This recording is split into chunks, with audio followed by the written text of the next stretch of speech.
चलिए शुरू करते हैं। प्रमाणों का क्विक रिवीजन ले लेते हैं, जितने सभी आ जाए, अभी कुछ बच्चे आएंगे। क्विक रिवीजन है। तो प्रमाण मैंने बताया था, ज्ञान दो प्रकार से, ज्ञान और अयथार्थ। यथार्थ ज्ञान को प्रमा कहेंगे, अयथार्थ को अप्रमा कहेंगे। प्रमा यथार्थ ज्ञान हो गया, प्रमा के तीन अंग हुए, प्रमेय ज्ञान का विषय, प्रमाण ज्ञान का साधन, प्रमाता ज्ञान प्राप्त करने वाला। प्रमाण कुल कितने बताए थे मैंने? प्रत्यक्ष, अनुमान, शब्द, उपमान, अर्थापत्ति, अनुपलब्धि, एतिह्य, संभाव्य, ये मेन है। इनमें से अगर सबसे विशेष माने जाए तो 6 ही प्रमाण सबसे मेन माने जाते हैं, हालांकि कुल 6 प्रमाण की व्याख्या की जाती है दर्शनों में। इसको तो छोड़ दिए हो गया। हाँ, परसेप्शन की बात की जाए, प्रत्यक्ष प्रत्यक्ष के अंतर्गत इंद्रियों का विषयों के साथ सन्निकर्ष होने पर जो ज्ञान प्राप्त होता है उसे प्रत्यक्ष होता है। इसमें 3 चीजें, इंद्रिय, अर्थ माने विषय और सन्निकर्ष, इन तीनों का इकट्ठा होना बहुत जरूरी है, तभी हमें प्रत्यक्ष बनता है, अदरवाइज नहीं बनता। प्रत्यक्ष एकमात्र प्रमाण है जिसको कोई अन्य प्रमाण की आवश्यकता नहीं होती, इसकी सिद्धि के लिए किसी अन्य प्रमाण की आवश्यकता नहीं होती है ना। तो प्रत्यक्ष किम प्रमाणम, प्रत्यक्ष अपने आप में एक प्रमाण है जिसको अन्य कोई प्रमाण की आवश्यकता नहीं आवश्यकता। अच्छा, मोहित भी नहीं आए, प्रणाम वरुण जी, सभी को प्रणाम। क्लासिफिकेशन ऑफ परसेप्शन, परसेप्शन का क्लासिफिकेशन, प्रत्यक्ष का वर्गीकरण दो प्रकार से किया था, ordinary perception, extra ordinary. Ordinary, extra ordinary दो प्रकार से किया था। ऑर्डिनरी की बात की जाए, प्रत्यक्ष ऑर्डिनरी की बात की जाए, लौकिक माने बाह्य और मानस माने बाह्य और आभ्यंतर दो है। लौकिक में अगर दूसरे प्रकार से बात की जाए तो निर्विकल्पक, सविकल्पक और प्रत्यभिज्ञा। अलौकिक की बात की जाए तो सामान्य लक्षण, ज्ञान लक्षण, योगस, ये प्रत्यक्ष बताए थे। इसमें अगर बात की जाए लौकिक प्रत्यक्ष की, ऑर्डिनरी परसेप्शन, लौकिक इंद्रियों का डायरेक्ट विषयों से संपर्क होता है, नॉर्मल कंडीशंस में होता है, इसलिए इसको नॉर्मल एक्स्ट्रा ऑर्डिनरी परसेप्शन नहीं माना जाता, ऑर्डिनरी माना जाता है इसको। ऑर्डिनरी माने साधारण लेवल का। बाह्य प्रत्यक्ष माने बाह्य लेवल पर, बाहर से जो हम आंख को देखते हैं, कान से सुनते हैं, नाक से सूंघते हैं आदि जो प्रत्यक्ष होता है वो सारे सारे बाह्य प्रत्यक्ष होते हैं। आंतरिक प्रत्यक्ष को हम मानस प्रत्यक्ष बोलते हैं, क्योंकि मन एक आंतरिक इंद्रिय है। प्रश्न पूछा जाए आंतरिक इंद्रिय कौन सी है, तो मन है आंतरिक इंद्रिय। वैसे तो सभी इंद्रियां रहती ही आंतरिक है, बट अगर फिर भी अगर इनका डिवाइडेशन करें हम तो बाह्य और अंतर के आधार पर, तो इनको हम मानस प्रत्यक्ष को आंतरिक इंद्रिय मानते हैं। और इसमें क्या होता है, मन के द्वारा इच्छा, द्वेष, सुख, दुख, प्रयत्न आदि का ज्ञान होता है। ऑर्डिनरी परसेप्शन, इंद्रियों का वस्तु के साथ लौकिक संपर्क होता है, उसे हम प्रत्यक्ष को लौकिक प्रत्यक्ष कहते हैं। निर्विकल्पक, वस्तु के अस्तित्व का आभास मात्र होना, पहला जो किसी भी वस्तु के बारे में हमें पहला जो आभास होता है, जैसे आप 7th क्लास से 10th क्लास 9th क्लास में आए, 8th में आए, जो भी है ना, तो जैसे 8th क्लास में आए तो उसकी बुक्स बच्चे को एक बहुत खतरनाक लगती है, इतनी बड़ी बुक मैं कैसे पढ़ूंगा, होता है ना ऐसा, नए नए बच्चा जब भी क्लास में आता है। तो वो क्या है, एक तरह से उसने एक अक्षर देखा है कि बुक तो है बट कुछ ही गुणों का ज्ञान हुआ है, वो मतलब आभास मात्र हुआ है, डर जाता है। बट जैसे जैसे वो लास्ट ईयर में आता होता है, कंप्लीट करा होता है, अच्छा ये बुक, ये तो सिंपल आसान है, मैंने सारी कर दी, है ना। तो ये पहला जब भी हमें परसेप्शन होगा किसी भी चीज के बारे में, वो निर्विकल्पक ही होता है सबसे पहले, है ना। एग्जाम्पल जैसे कि हम रात को सोए, सुबह उठे, उठते देखा कि टेबल पर कोई चीज पड़ी है ना, सेब रखा था, हम नहीं पहचान पाए कि वो सेब ही है, परंतु हमें आभास मात्र हुआ, है ना। उसके पूर्व गुणों का प्रदान नहीं पता चला, क्योंकि हम सोए हुए थे, एकदम से उठे, तो वो क्या होगा आपका निर्विकल्पक। सविकल्पक क्या होगा, विकल्पों के सहित, वस्तु का निश्चित और स्पष्ट ज्ञान होना, साफ साफ ज्ञान हो जाना। जब हम बुक को नहीं पढ़ पा रहे थे 8th क्लास में, जैसे ही आए पहले दिन नहीं पा रहे थे, धीरे धीरे हम उसको अच्छे से पढ़ पाए, उसके एक एक चैप्टर में क्या चीजें हैं, क्या क्या है। जैसे आपका सिलेबस की बात की जाए, बहुत से विद्यार्थी ऐसे होंगे आप में से, तो आपके यूजीसी नेट जेआरएफ के बारे में निर्विकल्पक ज्ञान है।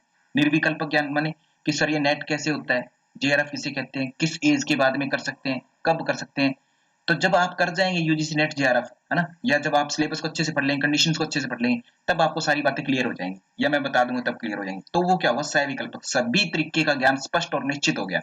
पहले पहले क्या है, निर्विकल्पक है, क्योंकि आपने पूर्ण रूप से उसको जाना नहीं है, कुछ ही गुणों का ज्ञान है, उसका आभास मात्र हो रहा है कि हाँ यूजीसी नेट जेआरएफ है, पेपर दे देंगे, आ जाएंगे, है ना।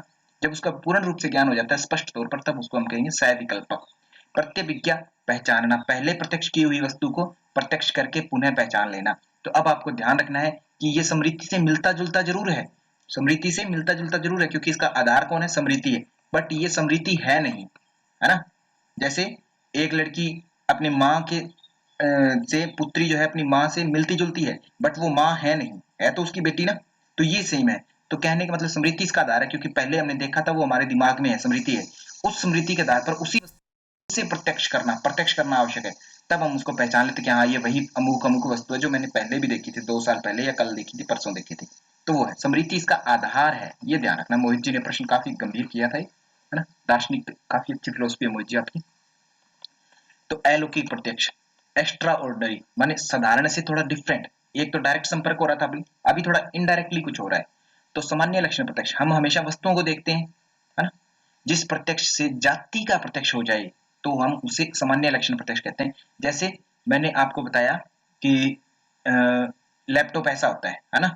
आपने एक या दो लैपटॉप देखे हो, सारे नहीं देखे, बट जब भी आप महंगे से महंगा लैपटॉप देख लेंगे, एप्पल का देखें, कोई भी देखें, मैकबुक देखें, आदि आदि कोई भी देखें, आप तुरंत कह देंगे हाँ ये लैपटॉप है, क्योंकि एक लैपटॉप को देखने पर आपको एक जाति का एहसास हो गया।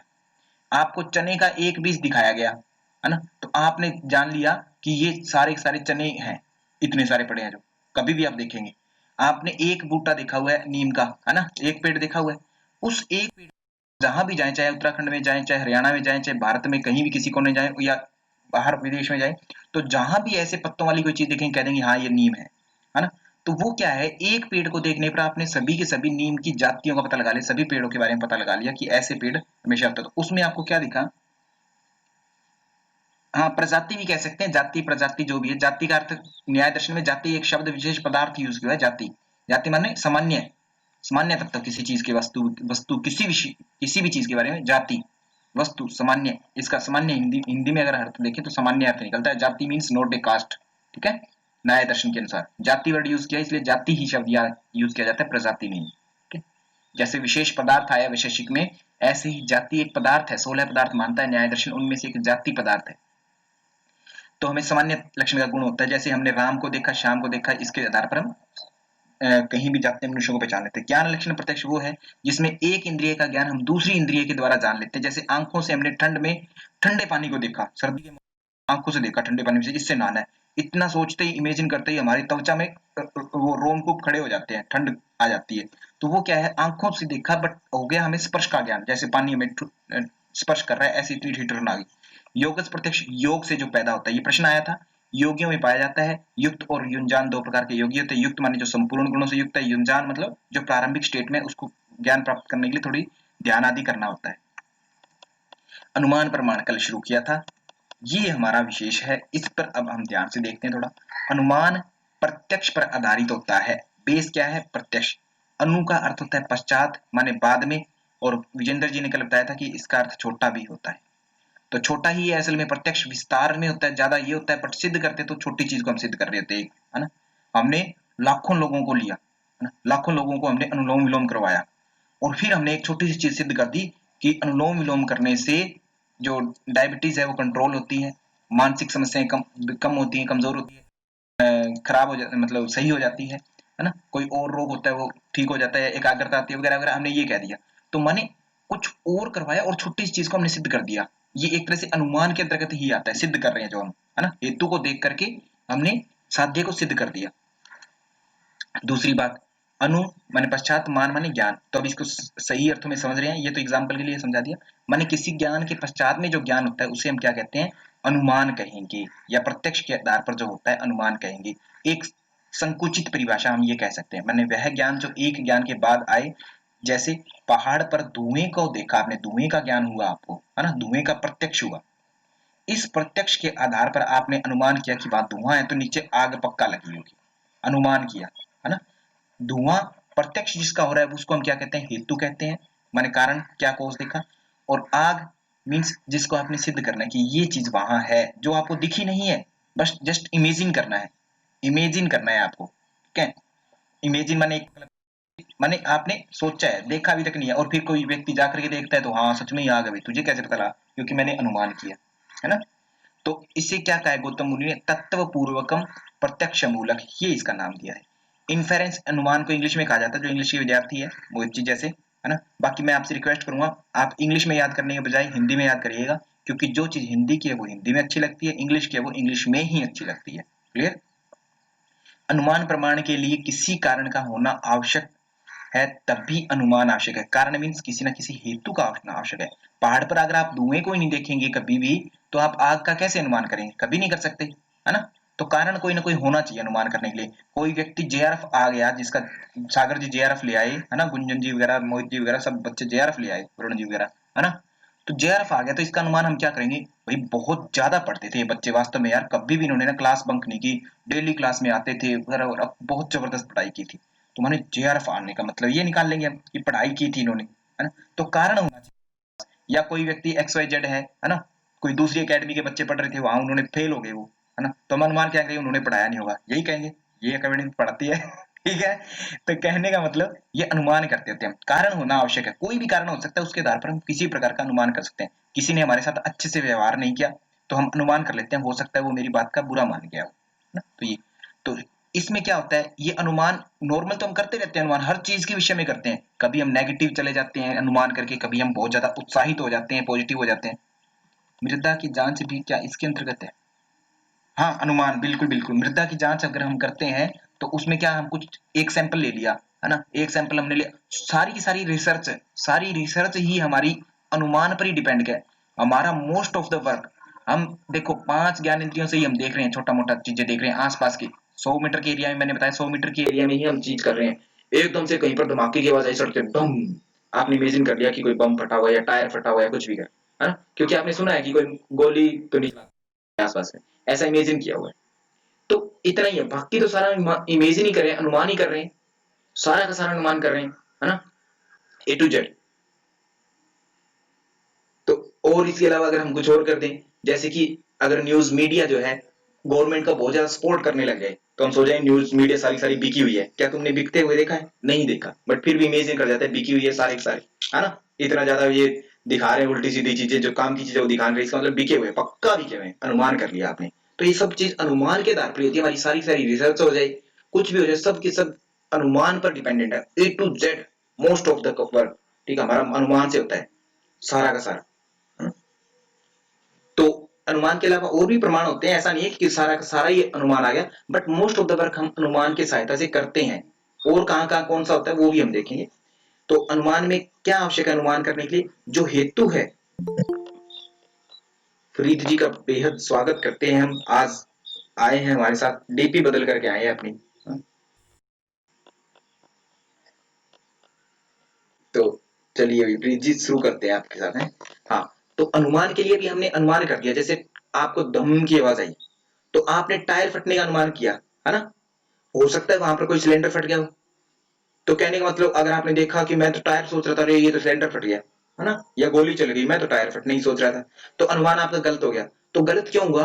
क्योंकि आपका जो हेतु है, कारण है, कारण आपने आवाज को सुना, वो आवाज साध्य के साथ डायरेक्टली कॉन्टेक्ट नहीं थी, जरूरी नहीं कि वो उसी के साथ ही होती है, टायर फटने से ही वो आवाज आती है, और किसी चीज से भी आ सकती है। तो माने उस समय में आपका जो हेतु और साध्य है, अनुमान अगर सही होगा तो हेतु और साध्य का संबंध होना व्याप्ति वाला जरूरी है, कि व्यापक संबंध, कि वो हेतु का संबंध है ना, वो उसी साध्य से होना चाहिए, माने आग से ही धुआं प्रकट होना चाहिए। ऐसा नहीं है कि कल को दिखे कि धुआं तो ऐसे पानी से ही पैदा हो रहे हैं, है ना, तो वो फिर गलत हो जाएगा, फिर वो अनुमान सही नहीं होगा आपका कभी भी।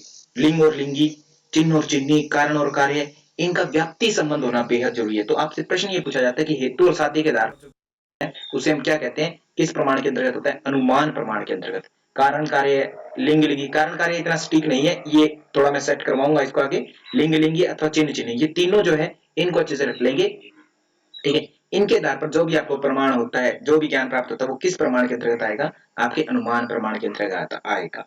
और व्याप्ति संबंध बेहद होना जरूरी है। और व्याप्ति संबंध मैंने आपको बताया था कि ऐसा संपर्क जो कभी टूटे न, जो यूनिवर्सल हो और जो उसी से संबंधित हो, है ना, और किसी से ना हो। जैसे कि कोई भी संतान, कोई भी मनुष्य पैदा होता है ना, कोई पैदा होता है तो एक माँ के गर्भ से ही पैदा होता है वो, है ना, माता और पिता के अंडाणु और शुक्राणु के संयोग से ही होता है। तो हम इनडायरेक्टली ये बात कह देते हैं कि अगर ये बच्चा हुआ है ना, कोई भी XYZ बच्चा आया, इसने ज्वाइन किया, तो इसके माता पिता भी अवश्य होंगे, ये बात कह देते हैं ना। क्यों कह देते हैं? क्योंकि हमें पता है कि हेतु माता पिता होना बहुत जरूरी है किसी भी बच्चे की उत्पत्ति के लिए।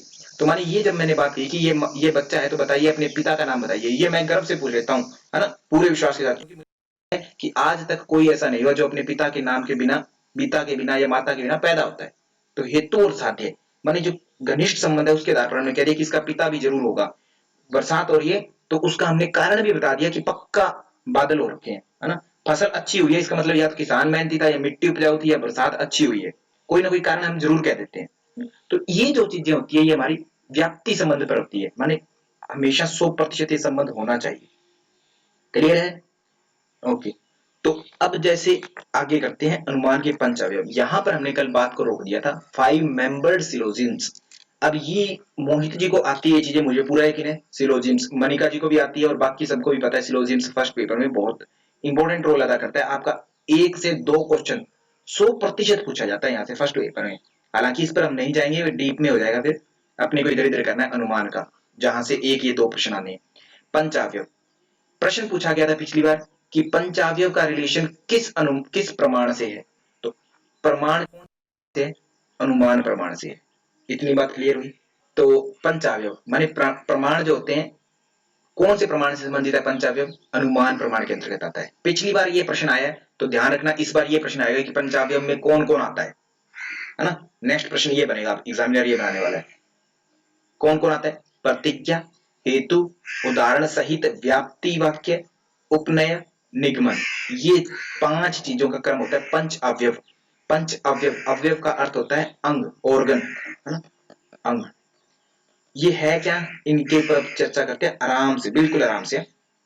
देखिए, अनुमान जब हम करते हैं तो हम किसी ना किसी चीज को देख करके करते हैं। मैंने पहाड़ देखा, है ना, पहाड़ के ऊपर धुआं आ रहा था, काला काला ऊपर उड़ रहा था, या कहीं पर भी, है ना, तो वहां से मैंने अनुमान किया कि ये धुआं उड़ रहा है, तो इसका मतलब पक्का आग लगी हुई है। कोई ना कोई चीज को देख के करते हैं।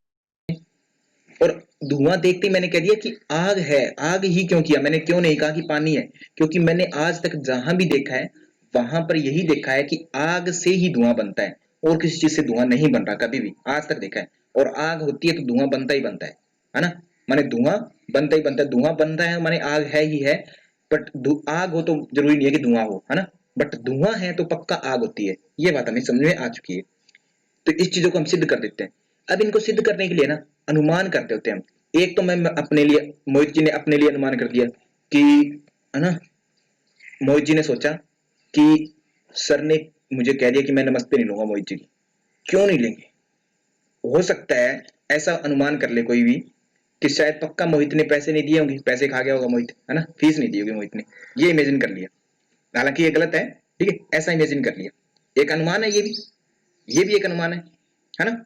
तो ये अनुमान हम कर रहे होते हैं, बट ये अनुमान गलत हो सकता है किसी का भी। क्यों? क्योंकि इसका कोई संपर्क नहीं है कि मैं किसी नमस्ते न लूं और ये पैसे न दे, तो पैसे नहीं देगा तो मैं क्लास में नहीं आने दूंगा, ये भी तो हो सकता है। या और हो सकता है कि पैसे ना देगा तो मैं इसको डायरेक्टली बोल सकता हूँ, कुछ और हो सकता है। बट बच्चों ने ऐसा, कोई बच्चा इमेजिन कर जाए ऐसे, तो वो उनका अनुमान गलत हो जाएगा। क्यों? क्योंकि नमस्ते और पैसे देने का, नमस्ते लेना और पैसे देना, इसका कोई भी व्याप्ति संबंध नहीं है। व्याप्ति संबंध नहीं है, यूनिवर्सल नहीं है। हम चलते फिरते किसी से भी नमस्ते ले लेते हैं। नमस्ते कितनी बार हमने कहा है कि क्या हम सभी को पैसे देते हैं? रिश्तेदार आते हैं, नमस्ते नमस्ते अंकल जी, नमस्ते पापा जी, हाँ करते हैं, पैसे तो नहीं होते। मतलब नमस्ते और पैसों का कोई लेना देना नहीं है आपस में। हाँ, एक्सेप्शन हो गया, कभी कभी चल गई बात, है ना। मैं गुस्सा कर गया मोहित पर, तो इसका मतलब ये थोड़ी है कि मोहित ने गलत एक्टिविटी की होगी तभी मैं गुस्सा किया, वैसे भी कर सकता हूं मैं। तो ये क्या है कि व्याप्ति संबंध नहीं है। व्याप्ति संबंध मीन्स यूनिवर्सल, यूनिवर्सल होना चाहिए।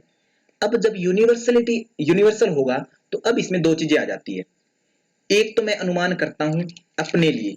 मोहित को मैंने कहा कि मोहित भाग जाए यहाँ से, तो मोहित ने अपने आप अनुमान कर लिया कि यार मैंने कोई गलती की होगी, या फिर सबको बात होगी, या फिर हो सकता है सागर ने चुगली कर दी होगी, या फिर हो सकता है किसी ने और ने कोई गलत काम करके मेरे ऊपर आरोप लगा दिया। मोहित अपने आप अपने लिए अनुमान कर रहा है, तो उसके लिए हम क्या कहेंगे? स्वार्थानुमान। ठीक है, स्वार्थानुमान माने स्वयं के अर्थ के लिए, स्वयं के ज्ञान के लिए अनुमान करना, स्वार्थानुमान। अपने लिए मोहित ने खुद ही कर लिया। अब मोहित सागर के पास गया कि देख यार मोहित, सर मेरे से नाराज हैं और वो ऐसे ऐसे मुझे ऐसे कह दिया, भाग जा। तो ऐसा क्यों? मुझे लगता है सर मेरे से गुस्सा है। सागर कहता नहीं, कैसे है बता। तो मोहित, अब मोहित को वो चीजें क्रमानुसार बतानी पड़ेगी, एक एक चीज अच्छे से एक्सप्लेन करेगी। देख, पिछली बार भी मुझे ऐसा कहा, आज भी मुझे ऐसा कह दिया, है ना। और उस सर ने भी, उस दाता ने भी, उसने भी, पिताजी ने भी, काका ने भी, ये भी, सब ने ऐसे ही कहते हैं। जब मैं कुछ गलत कर देता हूँ तब सभी ऐसा कहते हैं, है ना। तो इसका मतलब सर भी मुझे ऐसा कह रहे हैं, माने सर भी मुझसे खफा है ना। तो ये बातें सेंटेंस वाइज क्रमानुसार रखेगा मोहित, क्या कि तभी तभी सागर इसकी बात पर विश्वास करे। अदरवाइज तो सागर दो देगा मोहित को, बकवास किए जा रहा है, ऐसे इमेजिन करता रहता है उल्टा सीधा सारा दिन, है ना। तो ऐसे कर, कहने का मतलब अब दूसरी को बात प्रमाणित करवानी है, तब हम क्या करें, प्रार्थानुमान। बात की गंभीरता को समझना। स्वार्थानुमान, स्वयं के लिए कुछ भी इमेजिन कर सकता है व्यक्ति, कोई डाउट नहीं है, कैसे भी इमेजिन कर सकता है, कोई नियम नहीं है स्वयं के लिए, स्वयं के लिए कोई नियम नहीं है, कैसे भी इमेजिन करिए, आपको कोई प्रतिबंध नहीं है, आप गलत अनुमान करिए, दूसरा सही अनुमान कीजिए, गलत अनुमान से आपको गलत ज्ञान हो रहा है या सही ज्ञान हो रहा है ना, डजंट मैटर, आपके लिए अपने लिए अनुमान करना, उसको हम स्वार्थानुमान कहेंगे, कुछ भी कर सकते हैं हम, 24 घंटे करते रहते हैं हम, है ना। प्रार्थानुमान क्या है, दूसरे को यकीन दिलवाना है, अब मुझे आप लोगों को यकीन दिलवाना है कि मैं आपको सही पढ़ा रहा हूं, है ना, तो मैं ये कहूंगा कि ये देखो प्रतिज्ञा हेतु उदाहरण सहित व्याप्ति वाक्य, आप कोई भी बुक उठा के देख लीजिए किसी भी राइटर की, सभी में आपको यही मिलेगी पंचावयव। तो आपको यकीन दिलाना है तो मुझे चीजों को सही ढंग से पेश करना होगा। मुझे तो पता लग गया कि धुआं होता है, वहां आग होती है, बट मुझे दूसरे को बताना है कि देखो वहां धुआं है तो आग है, तुम मेरी बात पर विश्वास करो क्योंकि ये चीजें होती हैं असल में, है ना। तो दूसरे को यकीन दिलाना है, तब हम प्रार्थानुमान करते हैं, और प्रार्थानुमान के लिए पांचों चीजों का क्रमानुसार पता होना चाहिए, इन पांचों को क्रमानुसार पता होगा तभी हम प्रार्थानुमान कर सकते हैं, करवा सकते हैं, माने दूसरे को यकीन दिलाना। कोर्ट में वकील जो करता है वो क्या करवाता होता है, प्रार्थानुमान करवाता होता है, हालांकि उसका स्ट्रेटजी अलग होती है, सेम डिट्टो नहीं होगी, बट ये स्ट्रेटजी न्याय दर्शन कहता है ऐसी होती है ना। तो प्रार्थानुमान माने जज को यकीन दिलाना, दूसरे कोई अपराधी है उसको गलत साबित करने के लिए पूरे मीडिया को वगैरह वगैरह जैसे भी अनुमान करवाना, है ना, कि तुम ऐसा समझो क्योंकि ऐसी ऐसी चीजें हुई है, ऐसे ऐसे वो दस्तावेज पेश करता है, तो दूसरे को अनुमान कराना। तो इसमें 5 चीजें होनी बेहद आवश्यक है अनुमान के लिए, पंच अवयव इसे कहते हैं। तो पंच अवयव की जरूरत किसमें पड़ती है, अगर प्रश्न आए स्वार्थानुमान में या प्रार्थानुमान में, स्वार्थानुमान में रखना चाहे तो रख सकते हैं, बट इसमें कंपलसरी नहीं होता क्योंकि खुद के लिए यकीन करना है, खुद को यकीन करना है, ठीक है। प्रार्थानुमान में कंपलसरी है क्योंकि दूसरे को यकीन दिलाना है, वहां पर ये पंच अवयव है, वेरी वेरी इंपॉर्टेंट है, 5 मेंबर्ड सिलोजिम्स। क्लियर हुई बात। अब इसके बारे में विस्तार से समझते हैं अच्छे से। देखिए, प्रतिज्ञा, हेतु, उदाहरण सहित व्याप्ति, निगमन, ये 5 चीजें हुई हमारी। इतना समझ में आया सभी को ना, कोई दिक्कत नहीं है। मैंने प्रतिज्ञा ली, प्रतिज्ञा शुरुआत में मैंने सोचा कि मुझे ये प्रूफ करना है। क्या प्रूफ करना है, प्रूफ करना है, मोहित और मैं साथ में खड़े हैं, है ना, मैं और मोहित बात कर रहे थे, मोहित जी पहाड़ पर आ गए। आह, कहाँ है गुरुजी, मैं पागल बना रहे हो, पागल थोड़ी। मैं कहूँ अरे देख बावड़े, वहां धुआं है, क्योंकि इसमें धुआं है, पहाड़ में धुआं आ रहा है, हेतु कारण, है ना। मैंने क्या कहा कि पहाड़ पर आ गया, मोहित ने कह दिया ना आप अंधे हो गए, मान जा अंधा नहीं हुआ, ठीक है, लैपटॉप चलाने से अंधा थोड़ी होता कोई, है ना। तो ये क्या है, प्रतिज्ञा, मैंने बताया मोहित को, बट मोहित ने यकीन करने से मना कर दिया। मैंने कहा अरे रुक देख तो सही, वो देख आग धुआं भी है वहां पर पहाड़ पर। अच्छा फिर क्या हो गया, मोहित ने ये कहा फिर क्या होगा, धुआं है तो है, मेरी बीड़ी में भी धुआं है, सिगरेट पीता हूँ तो भी धुआं बहुत उठाता हूँ मैं, अरे सिगरेट नहीं पीता था, ठीक है आ जाए। तो आगे मैं अब कहूंगा कि धुआं है ना, तो इसका मतलब आग भी होनी चाहिए, क्यों, मोहित जी कहेंगे ऐसा क्यों, कि उदाहरण सहित व्याप्ति वाक्य, व्याप्ति वाक्य, यूनिवर्सल वाक्य, यूनिवर्सलिटी होनी चाहिए उसमें, क्योंकि मोहित जहां भी धुआं होगा ना, जहां भी धुआं होगा वहां पर आग रहती है, तूने देखा ना, ये देख तेरे घर में माता जी खाना बनाते हैं रसोई घर में, है ना, घर पर जब खाना बनाते हैं रसोई घर में, माने आज गैस चूल्हा हीटर को छोड़ दीजिए, आप पुरानी समय की बात करते हैं, तो उस समय जब भी आपके घर में धुआं होता तो इसका मतलब आग जल जाती थी, यही इमेजिन करते थे रसोई घर में, आपने हमेशा ही देखा, प्रतिदिन देखते हैं, माने ये यूनिवर्सल है, जहां भी आग धुआं होगा वहां आग होगी। बात देखिएगा, जहां जहां धुआं होता है वहां वहां आग होती है, जहां जहां आग होगी ये अनिवार्य नहीं है कि वहां भी धुआं होगा, ठीक है, जहां जहां धुआं होगा वहां आग जरूर होगी, बट जहां आग होगी वहां धुआं होना अनिवार्य नहीं है। क्लियर हो रही है मेरी बात, शब्द सही बोल रहे हैं शायद मैंने, ये बात, धुआं पहले होगा तो आग जरूर होगी, बट आग है, इट डजंट मीन दैट वहां पर धुआं भी है, समझ में आ गई। तो उदाहरण सहित व्याप्ति वाक्य, माने उदाहरण भी देना पड़ेगा मोहित को, मोहित को अच्छा अच्छा आया, फिर मैं कहूंगा अब देख, अब तुझे दिख रहा है ना धुआं वहां, है ना? तो निगमन, देख इसलिए तो मैंने कहा था वहां पर आग है। अब आप कहोगे सर जी इसमें क्या बड़ी बात करती है, ये सेम बात तो कर दी आपने, पहली और अंतिम बात सेम ही कर दी, दूसरी और चौथी बात भी सेम कर दी, हाँ बिल्कुल की है, पर ये है ना ऐसे पागल लोगों को समझाने के लिए जरूरी होती है ना। तो पागल नहीं है, न्याय दर्शन ने ये बात कही है, 5 अवयव, है ना, ऐसे शाणे लोगों को, मोहित जी जैसे 1.5 शाणे लोगों को समझाने के लिए जरूरी होती है चीजें, तो ये न्याय दर्शन ने पहले ही कह दिया था, ऐसे आप समझाओगे प्रार्थानुमान करवाओगे। तो आपसे प्रार्थानुमान स्वार्थानुमान इतना डीप में मुझे नहीं लगता कि अभी क्वेश्चन पूछेगा एग्जामिनर, क्योंकि अभी शुरुआत की है इस चीज की। जब शुरुआत करता है तो डीप में नहीं जाता कभी भी एग्जामिनर, धीरे धीरे हो जाता है, धीरे धीरे, है ना। धीरे धीरे रे मना धीरे से सब होए, माली सिंचत सो गड़ा रुत आए फल होए। जब रुत आएगी तब प्रश्न पूछेगा वो डीप वाले, है ना, अभी नहीं। तो अभी आपसे क्या प्रश्न पूछेगा, पंच अवयव को क्रमानुसार रखिए, है ना, ये पूछेगा। तो अब इसमें प्रतिज्ञा, पहले प्रतिज्ञा माने जो आपने प्रॉमिस किया कि मुझे ये सिद्ध करना है, पर आग है। हेतु माने कारण क्या है, क्योंकि आपने उसमें धुआं देखा। उदाहरण से व्याप्ति वाक्य, धुआं है तो आग का क्या रिलेशन है, क्योंकि सर धुआं जहां भी होगा वहां पर आग होगी हमेशा। जैसे कि रसोई घर में मैं हमेशा ही देखता हूँ धुआं आने का मतलब मेरी मम्मी समझ जाती है, मैं समझ जाता हूँ कि खाना पक रहा है या आग जल चुकी है घर में, है ना। थोड़ा सा भी धुआं आती, धुएं की स्मेल आती। और उपने माने, उपने माने पास में आ गए। अब हम सिद्ध करने की बात की, उप माने समीप, है ना, नया माने जो निकल रहा है, हमारा वाक्य निकलेगा। क्योंकि पहाड़ पर भी देखो धुआं है ना। तो इसका मतलब रसोई घर में धुआं होगा तो वहां आग होगी, तो पहाड़ पर धुआं है तो इसका मतलब पहाड़ में भी आग होगी। निगमन माने निष्कर्ष, निगमन, गम, गमन माने निकल चुका है, जो जा चुका है ना, निकाला जा चुका है, निष्कर्ष, ठीक है। तो निष्कर्ष है, इसलिए पहाड़ पर आग है। तो ये क्रम पूछा जाएगा आपसे, सीरीज प्रतिज्ञा हेतु उदाहरण से व्याप्ति के उपने निगमन, ये आपसे पूछा जाएगा। ये क्या है, अनुमान के पंच अवयव, 5 मेंबर्ड सिलोजिम्स। ये अनुमान, सही अनुमान करने के लिए बेहद आवश्यक होते हैं, बहुत जरूरी होते हैं। अदरवाइज आपका अनुमान गलत हो सकता है, बहुत गलत हो सकता है। ये चीज बहुत जरूरी है ना।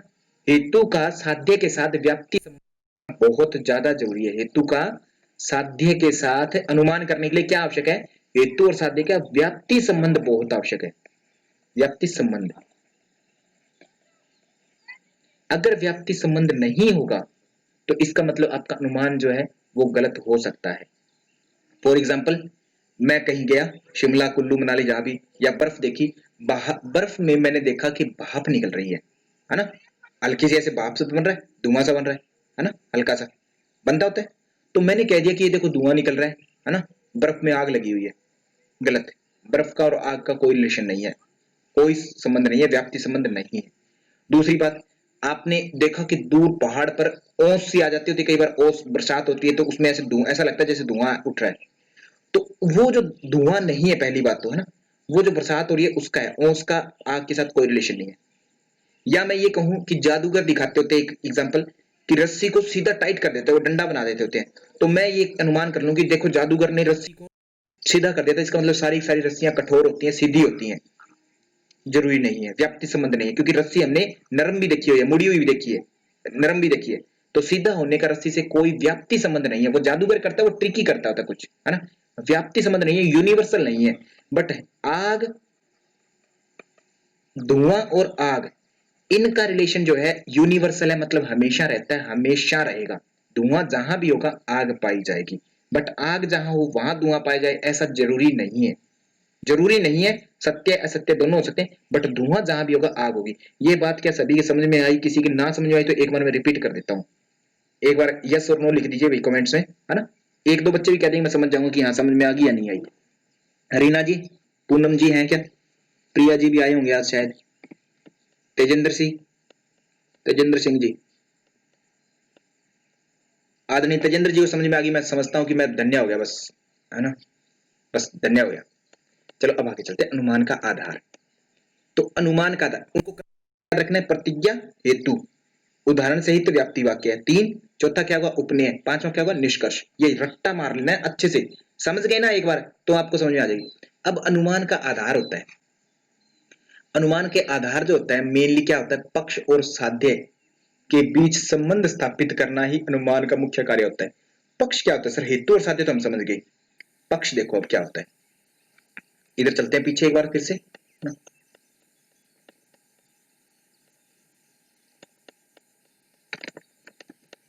अब यहां पर हेतु क्या है, हेतु सर आपको पता है कि ये है धुआं, है ना।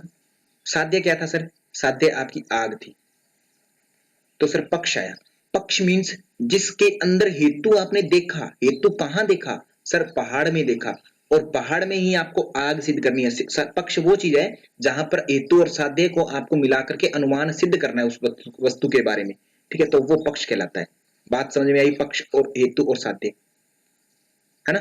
तो साध्य क्या, हेतु क्या हुआ, हेतु का काम ये हुआ कि धुआं वहां दिख रहा था हमें, तो हमने अनुमान किया कि पहाड़ में आग है केवल हेतु के कारण, तो हेतु का संबंध, हेतु का मुख्य कार्य क्या हुआ या अनुमान का मुख्य कार्य क्या हुआ कि पक्ष और साध्य के बीच में रिलेशन स्थापित करना, रिलेशन कि हाँ इनका कोई लेना देना है, आग और पहाड़ का लेना देना है, इनमें आग लगी हुई है। ठीक है, तो ये समझ में आई बात, है ना। तो अब इसको देखते हैं। अनुमान का मुख्य कार्य पक्ष और साध्य के बीच में संबंध स्थापित करना होता है। अनुमान क्या दीजिए, हेतु मैं बोलूं, अगर तीसरी टर्म बोल दूं, है ना। मेन तो अनुमान ही बोलेंगे, क्योंकि अनुमान हम जब करते हैं तो पक्ष के अंदर हम साध्य दिखा देते हैं कि हाँ देखो इसने किया है ना। देखो रिया चक्रवर्ती ने, है ना, 4 साल पहले एक सिगरेट पीते हुए वीडियो आई, इसका मतलब वो नशा करती थी, है ना, सिद्ध कर दिया। पक्ष के अंदर हमने साध्य को सिद्ध करवाया हेतु के थ्रू, वीडियो, एक वीडियो देख करके हमने सिद्ध करवा दिया, है ना। ये बात है इसमें समझ में। तो ये तो चलो राजनीतिक स्टंट हो गया, अलग देखते हैं। तो अब देखिए, अब 3 चीजें हो जाएंगी अनुमान में, मेनली अनुमान के 3 आधार हो जाएंगे। एक तो पक्ष होना जरूरी है जिसको सिद्ध करना है। मैंने कल कहा कि राखी जी की आवाज बहुत अच्छी है ना, कम्युनिकेशन स्किल अच्छे हैं, तो राखी क्या हो जाएंगे वहां पर, पक्ष, है ना।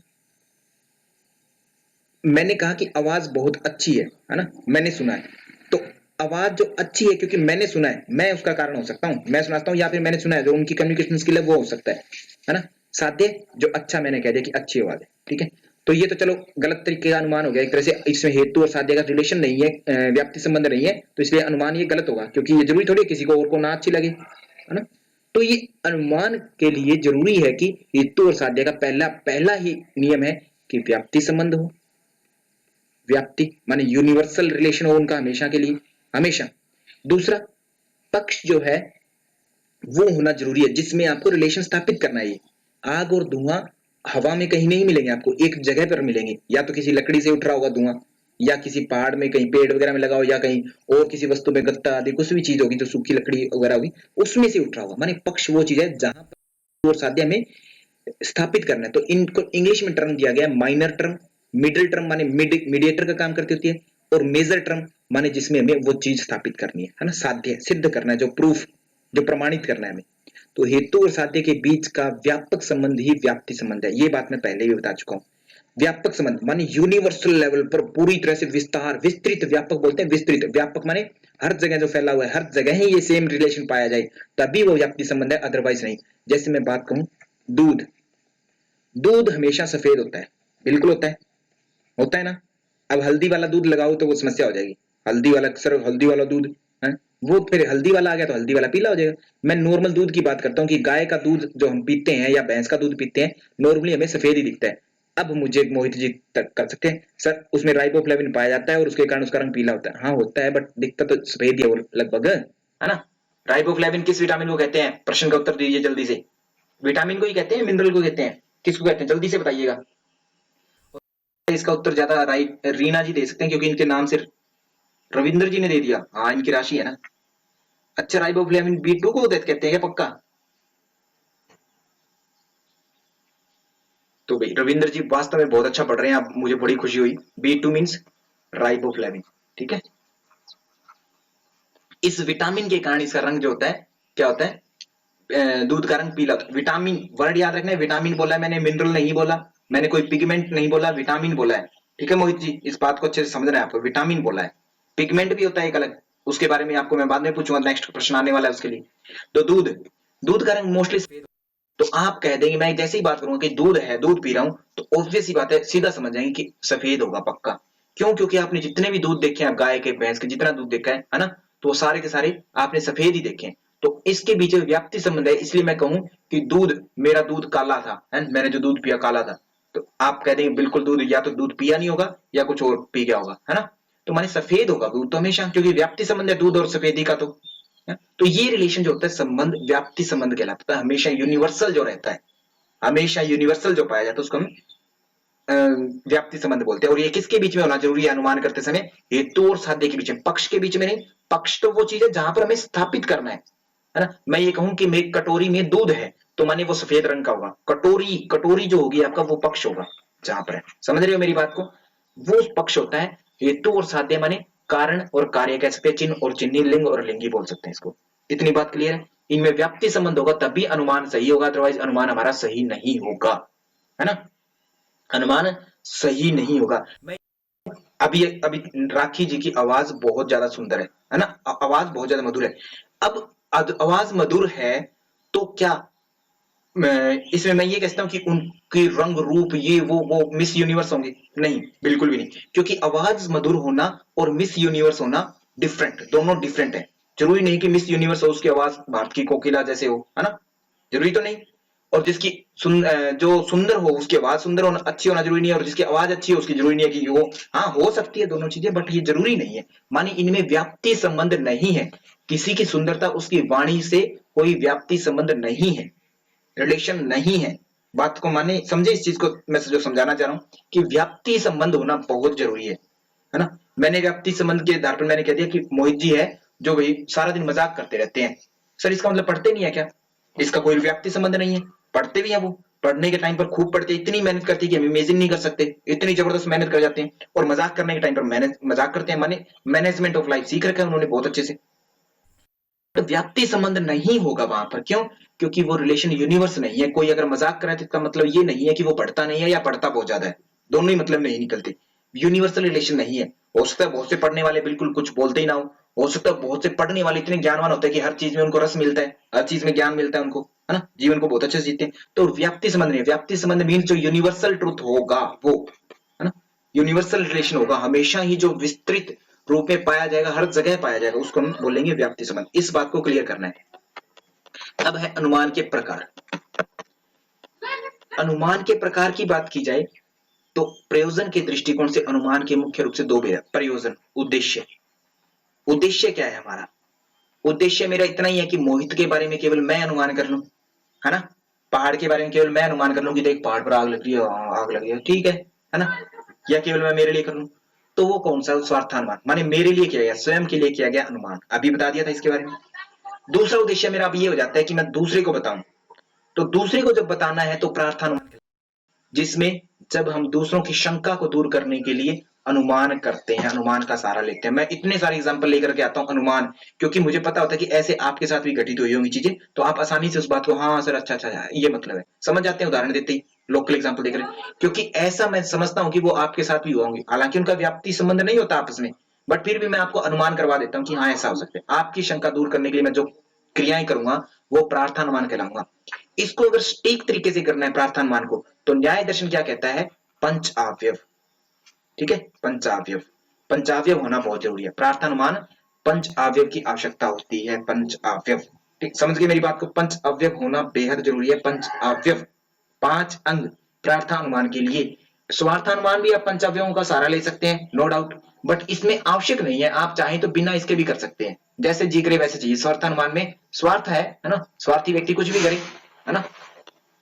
तो प्रार्थानुमान में पैसे पंच अवयव होना बहुत जरूरी है, इसके बिना प्रार्थानुमान हमारा सही नहीं, लोग हम पर विश्वास नहीं करेंगे, है ना। वकालत करनी है तो केवल एक एक दस्तावेज नहीं चाहिए, सब चीजें यकीन करवानी पड़ती है हर तरीके से। हालांकि आजकल तो वकालत का रूप अलग हो चुका है, परंतु सही तरीके से देखा जाए तो हर चीज चाहिए होती है हमें पंच अवयव। इस तरीके से अगर हम रखते हैं कोई बात को तो हमारी बात क्लियर हो सकती है, ठीक है, मानी जा सकती है पंच अवयव।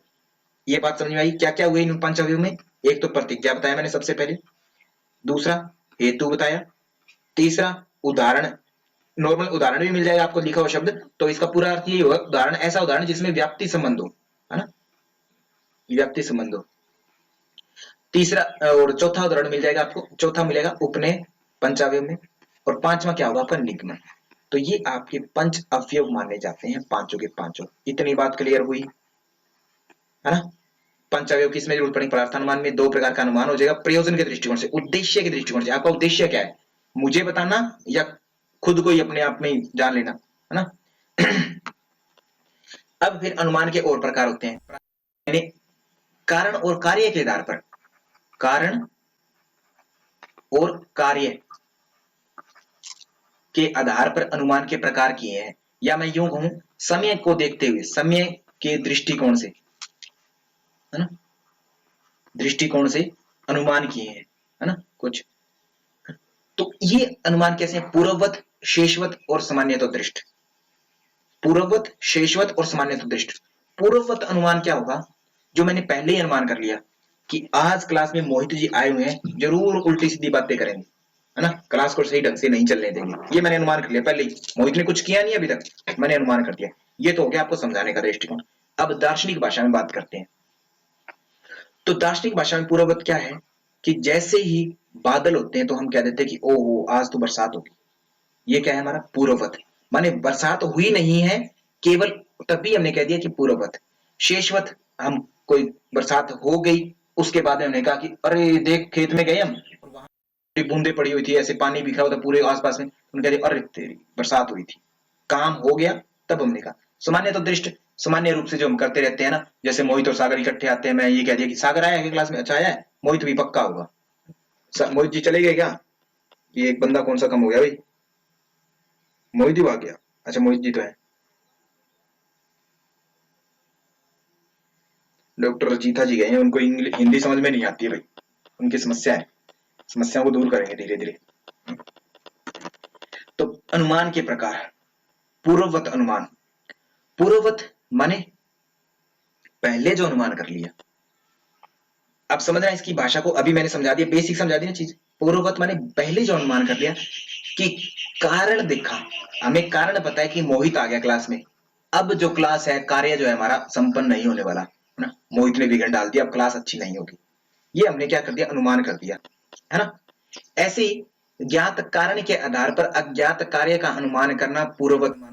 बात को, लाइन को समझना है, आपको रट्टा नहीं लगाना है, समझ में आ जाएगी कि कारण देखा आपने, कोई भी कारण देखा, है ना, कोई भी कारण देखा, उस कारण के आधार पर आपने सोच लिया कि अब जो है कार्य अच्छा, ये कार्य होगा, है ना। जैसे आपने एक बरसात होती है, हमें पता है कि बादलों से होती है, तो आपने केवल बादलों को देखा, बादल हो गए हैं, बादल होते ही आप ये कहते हैं कि वर्षा होगी, इस चीज का अनुमान कर लिया। माने कारण देखा आपने, आपको केवल कारण पता है, आपको केवल ज्ञात कारण माने कारण का पता है कि बादल हो गए, है ना। इसके आधार पर अज्ञात, ज्ञात क्या है, कारण है, अज्ञात क्या है, कार्य, अभी तक कार्य हुआ नहीं है, बरसात हुई नहीं है, बरसात होना एक कार्य है ना, उसका हमने अनुमान कर लिया कि वर्षा होगी, इसका अनुमान कर लिया। ये क्या है, हमारा अज्ञात कार्य का अनुमान कर लिया, जो हुआ नहीं है उसका भी अनुमान कर लिया हमने, पूर्ववत पहले ही अनुमान कर लिया।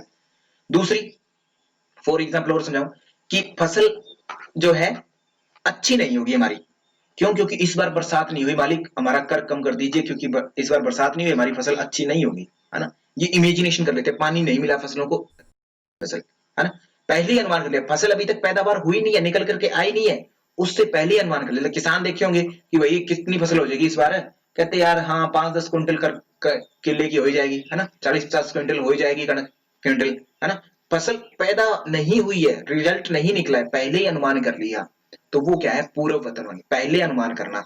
माने आपको केवल अभी तक कारण कारण का पता है कि क्या कारण है कि ये हो जाएगा, और कारण का अनुमान है, कारण के आधार पर आपने कार्य का अनुमान कर लिया, जो कि अभी तक आपको पता ही नहीं है।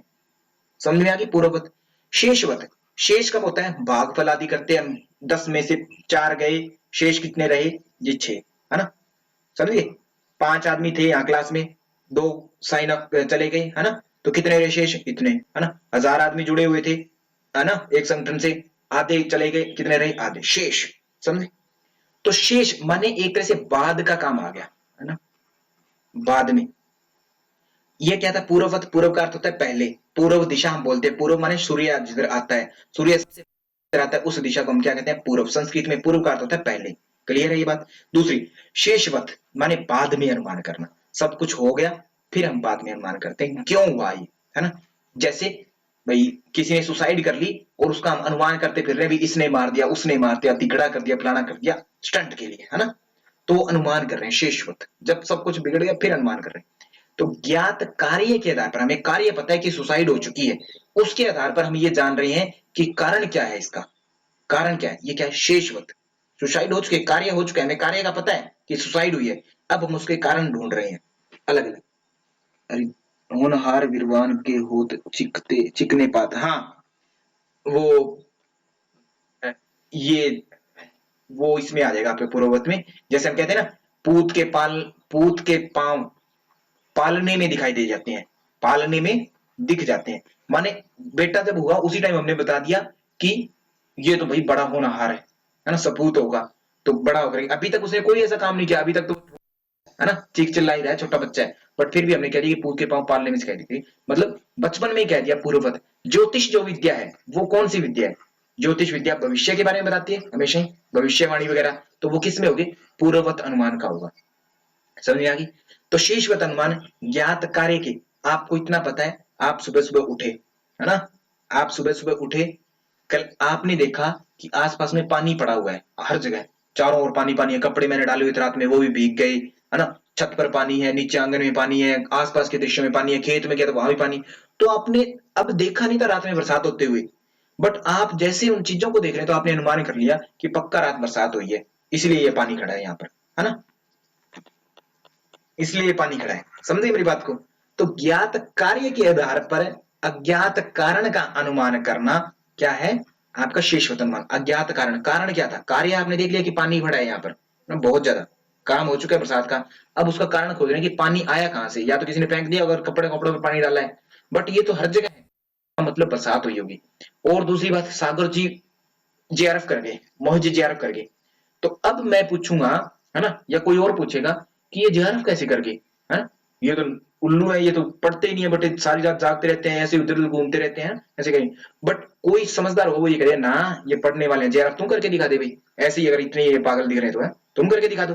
माने पढ़ाई इन्होंने अच्छी की होगी, माने अगर विद्यार्थी उत्तम अंक लाता है परीक्षा में तो हम इसका जान लेते हैं, उसको हमने देखा नहीं, पूरे साल नहीं देखा हमने, उसको कोई लेना देना थे, हमें वो तभी दिखता था जब मजाक करता था, टोंटबाजी करता था, ऐसे चलते फिरते, है ना, क्योंकि अकेला बैठ के पढ़ता होता है तो दिखता थोड़ी है। तो उत्तम अंक लाने पर हम देखते हैं कि विद्यार्थी ने बहुत ज्यादा परिश्रम की होगी, इसीलिए वो उत्तम अंक आए हैं उसके, इसलिए ज्यादा अंक आए हैं, यही यही अनुमान करते हैं। तो ये जो होगा शेषवत अनुमान होगा, माने पढ़ाई में अंक अच्छे आ गए, रिजल्ट आ गया, तो हमने पहले वाली बातों का अनुमान किया, पहले वाली बातों का, समझे, पूर्व की बातों का अनुमान किया, शेष कार्य को देकर के। अग्रिम बधाई, ठीक है, सभी को भाई, सभी को बधाई, सभी का जेआरएफ होगा। आगे बात समझे, पूर्ववत माने पहले ही अनुमान कर, कारण को देख करके कार्य का अनुमान करना। शेषवत कार्य हो चुका है पूरा का पूरा, अब इसके आधार पर हम कारण का पता लगा रहे हैं, अज्ञात कारण का अनुमान कर रहे हैं, अज्ञात कारण का। फिर है सामान्य तो दृष्ट। सामान्य तो दृष्ट क्या होता है? जब दो वस्तुओं को एक साथ देखते हैं तो एक के उपस्थित होने पर दूसरे का अनुमान कर लेते हैं। जैसे मैं कहूं दूध और सफेदी का भी एग्जांपल दिया, व्याप्ति संबंध होता है। दूध मैं पी रहा हूं तो आप अपने आप कह देंगे, आप मेरे से पूछेंगे सब सफेद है या काला है, कौन सा काले वाला दूध पी रहे हो या सफेद वाला, है ना, तो ऑटोमेटिक अनुमान हो जाएगी सब सफेद ही होंगे, क्योंकि हमने हमेशा देखा है दूध सफेद एक साथ रहते हैं, जैसे ही दूध देखते तो अपने आप सफेद होने का अनुमान कर लेते हैं, है ना। या एक और एग्जांपल दूं मैं, कि सभी मनुष्य हमने देखे, और मोहित के भी दो टांगे हैं, इसके सागर के भी दो टांगे हैं, सबके दो दो टांगे हैं, है ना, तो कहने का मतलब मैं इतने मनुष्यों को देखा है अभी तक। अब जहां भी मेरे को कोई कह दो कि वो एक है ना फलाना फलाना वो राष्ट्रपति है वहां का, उस देश से मैंने राष्ट्रपति ना तो टीवी पर देखा, ना फोटो देखी, ना कुछ और देखा, कुछ नहीं पता, बट मैं उसका अनुमान कर सकता हूँ पक्का उसके दो टांग हो गई, है ना, क्योंकि अरे ये देखिए एक्सेप्शन होते हैं बिल्कुल, बट ऐसा अनुमान करना किसमें? सामान्य तो दृष्ट, माने सामान्य चीजों को देख करके हम अनुमान करते हैं। हमने नीम का पेड़ देखा एक, ठीक है, मेरे घर में लगा हुआ नीम का पेड़, उसकी पत्तियां देखी है मैंने, उसके निमोली जो लगती होती है, उसके फलों को देखा है, उसका तना देखा, सब देखा हुआ। तो मैं कहीं दूर जंगल में जाता हूँ, आज तक वहां पर कोई पेड़ नहीं देखा, बट जैसे ही जाता हूँ तो मैं बताता हूँ कि ये नीम का पेड़ है। क्यों? क्योंकि वो मैंने देखा हुआ है और उसके गुण मुझे पता है, सामान्य गुण उसके देखे हुए मैंने कि नीम के ये गुण होते हैं, तो ऐसे सामान्य गुण मैंने बता दिए कि ये गुण इससे मिलते जुलते हैं, मतलब सेम वही है, नीम ही है। समझ में आई बात?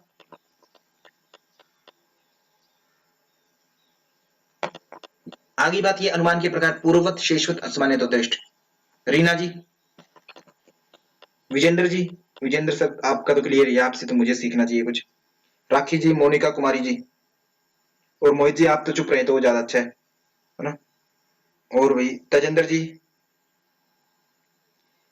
चौपाए को देखकर पशुओं की, हाँ, चार पाए चार पैर वाला जानवर, मैं ये कहूँ कि वो है ना हमारा छोटू जो है पैर है, तो अब आप समझ जाए कि छोटू भाई बच्चे की बात तो नहीं कर रहे, है ना, पक्का कुत्ते की बात कर रहे होंगे, है ना, है ना, पक्का कुत्ते की बात कर रहे हो, या किसी और बल्द की बात कर रहे हो, बैल की बात कर रहे हो, घोड़े की बात कर रहे हो, किसी कर रहे हो, चार पैर वाले जानवर की बात कर रहे हो पक्का, क्योंकि जानवर जितने भी है मैक्सिमम, है ना, सारे के सारे ही चार ही पैरों पर चलते हैं। अब मोहित जी आए जी, वो है ना जी, वो ऑस्ट्रेलिया में जो पाया जाता कंगारू, वो दो पैरों पर चलता है, अरे चलता होगा वो भी कभी कभी चार पैरों पर आ जाता होगा, है ना, कूदते हुए दो पैरों में चलता होगा मोहित जी।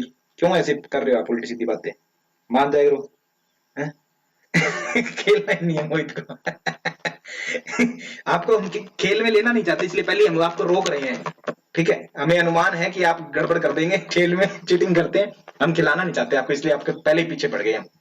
तो ये क्या है अपना अनुमान हो गया, पूर्ववत, शेषवत, सामान्यतः दृष्ट। अब इसमें प्रश्न क्या आएगा, अब आपसे प्रश्न इस परिभाषा के अनुसार पूछा जाएगा, या तो आपको एग्जाम्पल दे दिया जाएगा कि बरसात नहीं होगी अतः फसल खराब होगी भविष्य की, तो यह किस प्रकार का अनुमान है, भविष्य की बात करेंगे तो पूर्ववत अनुमान होगा। बारे में बताइए, जब हम भूतकाल का पता लगाने की कोशिश कर रहे होते हैं, समझने की बात करना, भूतकाल का पता लगाने की कोशिश करते हैं, तो वो कौन सा होगा, शेषवत अनुमान। माने आज किसी की मृत्यु हो गई तो हम पहले वाली बातों का पता लगा रहे हैं कि कारण क्या रहे होंगे, है ना, कारण को जानने की कोशिश कर रहे हैं, पहले वाली भूतकाल।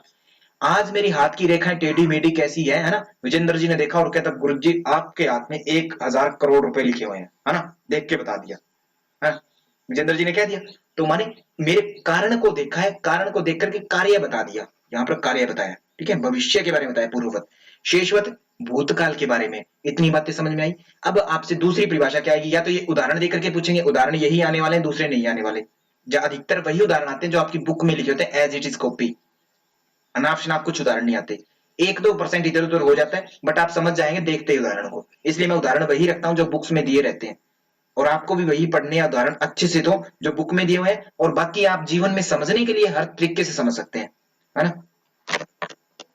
लेकिन आज तेजेंद्र सर का नाम नहीं ले रही, तेजेंद्र का नाम पर वाली स्लाइड 2 सेकंड के लिए दिखाना सर, क्लास के लास्ट में। ठीक है रविंद्र जी, समझ आ गई। इसकी रिकॉर्डिंग हो रही है, आपको शायद मुझे लिखने की जरूरत नहीं पड़ेगी, इसकी रिकॉर्डिंग डाल दी जाएगी, आप फिक्र मत करो अभी, क्योंकि बच्चे है ना लाइव क्लासेस भी कहते सर वो भी हमें रिकॉर्डिंग देखनी है, और ऑफलाइन लेक्चर जो रिकॉर्डेड है बढ़िया क्वालिटी के वो तो देखने ही देखने सर, ये भी देखनी है, देखो भाई कोई दिक्कत नहीं, तुम्हारा डाटा है ना, अपने को तो रिकॉर्डिंग का बटन दबाना एक। तो सामान्य तो दृष्ट समझ में आ गई, शेषवत समझ में आ गया, पूर्ववत समझ में आ गया। पूछा जा सकता है भविष्य के प्रति जो अनुमान किया जाता है वह अनुमान का कौन सा प्रकार है, पूर्ववत अनुमान, पहले ही अनुमान कर लिया, है ना, हमने किसी लीडर के अच्छे भाषणों को देख करके अनुमान कर लिया पक्का गवर्नमेंट इसकी आएगी, आज इस बार पक्का इसकी आएगी, वोट नहीं दिए, वोटिंग नहीं हुई, कुछ नहीं हुआ, बट हमने अनुमान कर लिया कि वोट ये बन सकता है पीएम। शेषवत अनुमान, अरे इसके तो लक्षण ही ऐसे थे, हमने पहले देख लिया था, है ना, मोहित के लक्षण ही ऐसे थे, इसने ऐसे ही करने था काम। शेषवत भूतकाल के बारे में जान लिया, मोहित की भूतकाल की बातें, अरे पहले से ऐसे था, है ना, ऐसे ही था ये। सामान्य तो दृष्ट, सामान्य चीजों का, मोहित और सागर हमेशा क्लास में इकट्ठे आते हैं, है ना, तो हम अनुमान कर लेते हैं कि मोहित आया होगा, है ना, सागर को पता है, मोहित को पता है, सागर को भी पता है, अनुमान कर लेता हूँ मैं, बहुत सी बातें होती है मैं सागर को बता देता हूँ, मैं सोचता हूँ कि सागर जी मोहित को बता देंगे, पर मोहित सागर जी बताते नहीं है, बड़े ऐसे छुपे कि मेरा मेरा जी आर जी, मोहित जी वो वाली बात याद है ना आपको, सागर जी को पकड़ना है, ठोकना है इनको, ठीक है, कई बातें नहीं बताती। तो ये अनुमान हो गया आपकी तीन। अब बात करते हैं आगे, हेत्वाभास। समय कितना है, 6:55, 5 मिनट का बेस बना देते हैं आपका कल के लिए। हेत्वाभास, अनुमान का दोष, माने अनुमान कब गड़बड़ हो सकता है हमारा, गलत कब हो सकता है। देखो अनुमान हम क्यों करते हैं, सही जानकारी हो जाए इसीलिए, इसीलिए करते हैं। कोई अनुमान आप लोग इसलिए तो नहीं करते हमें गलत जानकारी मिल जाए, किसी भी प्रमाण की सहायता आप कभी भी गलत जानकारी के लिए नहीं लेंगे, आप हमेशा ही सही जानकारी के लिए प्रमाणों का प्रयोग करते हैं, सही जानकारी के लिए, कि मुझे सही ज्ञान हो जाए, मैं देख नहीं पा रहा हिमालय पर्वत को, बट उसके बारे में अनुमान तो मेरा एटलीस्ट सही हो जाए, मुझे पता तो लग जाए सही। तो हेतु का आभास मात्र जब होता है हमें, तो वो दोष होता है, उससे हमारा अनुमान जो होता है दूषित हो, आभास मात्र, सच में हेतु नहीं था, हमने पहाड़ पर दूर देखा कि कोई ऐसे कुछ कर रहा था, है ना, कुछ भी हो सकता है, धूल मिट्टी उड़ रही थी या कुछ हो रहा था, तो हमने सोचा कि वहां पर पक्का क्या है, वो धुआं है और आग लगी हुई, ऐसा, क्योंकि हेतु में आभास हो रहा था केवल, वास्तव में वो हेतु था ही नहीं। हेतु रियल में होना जरूरी है, अगर हम अनुमान सही करना है तो हेतु रियल में होना जरूरी है। हेतु अगर रियल में नहीं है तो इसका मतलब आभास मात्र हो रहा है, और आभास हो रहा है हेतु का, तो इसका मतलब हेतु से ही तो अनुमान हमारा आधार है, हेतु ही अनुमान का, तो अगर हेतु सही नहीं है तो हमारा अनुमान भी सही नहीं होगा, साध्य जो कर रहे हैं वो भी सिद्ध नहीं होगा, अनुमान दूषित हो जाएगा, माने अनुमान में दोष आ जाएगा, आएगा। और मैं बात करूं कि और अच्छा एग्जाम्पल क्या दें हम इसका, धुएं को देख कर ओके हो गया, है ना, और भी बहुत सी चीजें हो सकती है, आगे देखता हूँ मेरे दिमाग में अगर कोई आती है अच्छी चीज। तो हेतु में जब भी कोई देख, हाँ एक बात मैं ये कह दूं कि मोहित जी, मैंने देखा कि एक मंदिर में गया, एक मंदिर में पंडित जी से टीका लगा रखा था उन्होंने अपने, है ना, जनेऊ पहन रखा था, और कहीं मंदिर में गया वहां पर भी पुजारी जी थे, टीका लगा रखा था, और कहीं गया पुजारी जी टीका लगा रखा था, सभी पुजारियों ने टीका लगा रखा था। तो मैं ये अनुमान कर दूं कि जो भी व्यक्ति मंदिर में पाया जाता है वो पुजारी होता है, और वो पुजारी हमेशा ही करता है, तो क्या ये अनुमान सही होगा, बिल्कुल भी नहीं होगा। तो क्योंकि मैंने चीज तो देखी है टीका लगाने में, बट वो जो हेतु है, मतलब मेरा जो उदाहरण व्याप्ति वाक्य है, वो उसमें कमी है। ये जरूरी नहीं होता कि सभी पुजारी हमेशा तिलक लगा के घूमते हैं, है ना? सभी पुजारी तिलक नहीं लगाते, और सभी व्यक्ति जो मंदिर में पाए जाते हैं वो पुजारी नहीं होते। हो सकता है कोई भक्त हो। तो कहने का मतलब जब मेरा हेतु दूषित होगा तो मेरा अनुमान भी दूषित होगा, क्योंकि सारा का सारा मेरा चीज डिपेंड करती है हेतु पर, है ना? तो हेतु, हेतुआभास, हेतु का आभास मात्र होना माने हेतु का आभास। हेतु में अगर कोई दोष होगा तो अनुमान भी दूषित होगा। समझ में आ गई बात? न्याय दर्शन के अनुसार हेतुआभास को 5 भाग बांटे गए हैं। क्या क्या है? सव्यभिचार, विरुद्ध, सत्य प्रतिपक्ष, असिद्ध और बाधित। ये 5, 1 से लेकर के 5 जो है वो हमारे हेतुआभास बांटे गए हैं। ये बात क्लियर हुई? अभी छात्रपन नहीं गया। अच्छा, विजेंद्र जी अभी छात्रपन नहीं है। पक्का शरारती रहेंगे विजेंद्र जी, ऐसे शैतान है पूरे। ठीक है, आज बड़े ऊंचे पद पर है ये, है ना, तरक्कियों में है, बट पक्का ये पंगे लेने वाले छात्र रहे होंगे, पक्का, मुझे भी यकीन है इन पर। ठीक है। क्लास में नहीं होते। हाँ, विजेंद्र जी बड़े याद आते हैं कई बार। अभी कुछ दिनों से बिजी हैं, थोड़ा एग्जाम वगैरह में काफी बिजी है, नहीं आते क्लास में, थोड़ा हो जाता है, तो पर याद काफी आती है इनके बातों की। तो ये अपना आज का चैप्टर कंप्लीट हुआ, है ना? इतना हमने आज कंप्लीट किया। 7 बज चुके हैं। बहुत से बच्चों क्योंकि क्लास होती है और मेरी भी क्लास होती है, तो इसलिए क्लास पूरे राइट टाइम पर छोड़नी जरूरी है। तो जिन बच्चों को जाना है वो जा सकते हैं। ठीक है, तो थैंक यू सो मच। क्या रविंद्र जी ने क्या बोल दिया? ओम जी, अच्छा विजेंद्र जी ने क्या बोला है? बंदर जितना बूढ़ा हो गुलाटी नहीं बोलता। विजेंद्र जी जबरदस्त जबरदस्त जबरदस्त। तो चलिए वे शांति पाठ है। ओम शांति शांति शांति। तो थैंक यू सो मच।